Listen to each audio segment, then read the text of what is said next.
नमस्कार मित्रों, आज की जो वीडियो है बड़ी शॉर्ट वीडियो है कि हमें क्या नहीं खाना चाहिए। तो कुछ मैं आयुर्वेदिक औषधियों का और आहार द्रव्यों का खाने के रूप में जो हम अमूमन खाते हैं उनका सेवन करते हैं, तो किन चीज़ों का सेवन नहीं करना चाहिए, परहेज के तौर पर आयुर्वेद उस पर क्या कहता है, उन चीज़ों के बारे में चर्चा कर रहा हूँ। बहुत ही शॉर्ट वीडियो है। दालों में काला चना या उड़द की दाल सबसे ज्यादा खतरनाक होती है, हमारे स्वास्थ्य के लिए हितकारी नहीं है। आयुर्वेद मत के अनुसार अगर दालों की कंपैरिजन किया जाए तो ये हमारे शरीर में कफ और पित्त दोष को बढ़ाती है, इससे बच के रहिए। अगर आपके जोड़ों में दर्द हो, माइग्रेन वगैरह हो या वायु विकार हो, गैस ज्यादा बनती हो, तो ऐसी अवस्था में आपको वात को बढ़ाना नहीं है अपने शरीर में, इसलिए जामुन से दूर रहें। तो ऐसे व्यक्तियों को जिनको ये समस्या रहती है वो जामुन से दूर रहें, उनको जामुन नहीं खाना चाहिए। जिन लोगों को एसिडिटी रहती है, छाती में जलन रहती है, खट्टा पानी मुंह में आता है, अम्ल पित्त की शिकायत रहती है, उन लोगों को कुल्थी की दाल का सेवन नहीं करना चाहिए। अमूमन उत्तराखंड और हिमाचल के लोग कुल्थी का सेवन बहुत ज्यादा करते हैं, तो अम्ल पित्त के पेशेंट में या जिन लोगों को एसिडिटी ज्यादा होती है ऐसे लोग कुल्थी का सेवन कम से कम करें। जब आप घी या घी से बने हुए द्रव्य आहार के रूप में लेते हैं या खाने में घी मिला के लेते हैं, कभी भी उसके बाद सादा पानी या ठंडे पानी का सेवन ना करें, उसका परहेज करें, हमेशा उष्ण जल का ही सेवन करें। इसके साथ साथ भेड़ का दूध, जो लोग भेड़ का पालन करते हैं उनके लिए वो भेड़ का दूध भी पीते हैं और भेड़ का दूध का घी भी बनाते हैं।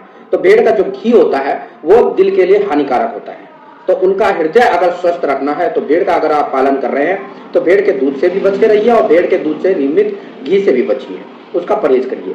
जो लोग एल्कली द्रव्य ज्यादा लेते हैं, क्षारीय जिनकी पोटेंसी होती है वो ज्यादा लेते हैं, किसी भी प्रकार की ऐसी औषधि जो क्षार होती है, एल्कली होती है, चाहे वो यूटीआई में ले रहे हो, मूत्र में जब इन्फेक्शन होता है तब ले रहे हो, तो ऐसी क्षार द्रव्यों का निरंतर सेवन ना करें तो ज्यादा बेटर है। ये आपकी सेक्सुअल पावर को निश्चित रूप से नुकसान पहुंचाती है। इसके साथ साथ जो फल खाते हैं कैत का, तो बहुत लोग कैत के फल के शौकीन होते हैं। जो कच्चा कैत होता है वो गले के लिए बड़े नुकसानदायक है, तो उसका परहेज करिए। अगर आपको कंठ के रोग, अगर गले के रोग आपको है तो कैत के फल से दूर रहिए। रात्रि में दही का सेवन ना करिए, अच्छी तरह से जमी हुई जो दही होती है उसी का सेवन करिए, कभी अकेली दही का सेवन ना करिए। दही पर मैं वीडियो बना चुका हूं ऑलरेडी।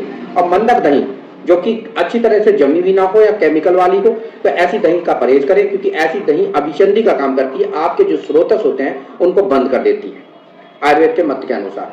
तो सरसों का शाक और पकी हुई मूली, इन चीजों से परहेज करिए, क्योंकि ये दोनों ही द्रव्य ऐसे हैं जो आहार द्रव्य हमारे शरीर के अंदर हमारे वात, पित्त और कफ तीनों दोषों को बढ़ा देते हैं। तो त्रिदोष प्रकोपक होती है, जिससे हमारे शरीर में रोग पैदा हो सकते हैं। इसके साथ साथ जो लोग नॉनवेज खाते हैं वो भैंस की चर्बी, जंगली कबूतर और इसके साथ साथ गो का मांस यानी गाय का मांस, तीनों ही आयुर्वेद मत के अनुसार निकृष्ट कहे गए हैं, इनका सेवन नहीं करना चाहिए।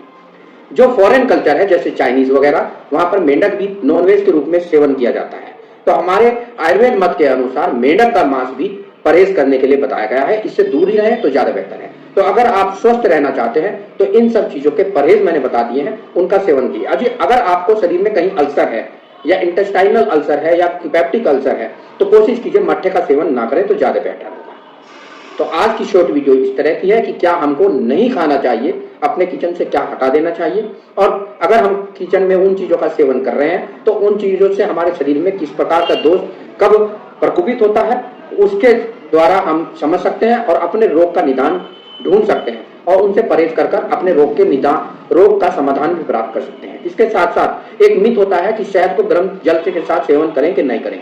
तो लहसुन को दूध के साथ सेवन किया जा सकता है, ठीक। लहसुन को कभी भी उष्ण जल के साथ सेवन ना करें तो ज्यादा बेटर होगा, इससे परहेज करने की आवश्यकता है। जब भी आप लहसुन लें, और लहसुन का अगर आप कोलेस्ट्रॉल वगैरह घटाने के लिए सेवन कर रहे हैं तो उसका सादे जल के साथ सेवन करें। इसी प्रकार जब भी आप शहद का सेवन कर रहे हैं तो सादे जल में मिश्रित करके ही शहद का सेवन करें।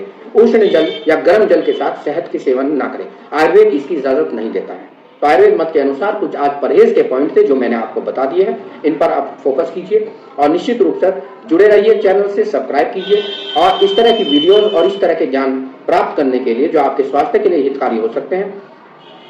जागरूक रहिए, स्वस्थ रहिए और जुड़े रहिए। धन्यवाद।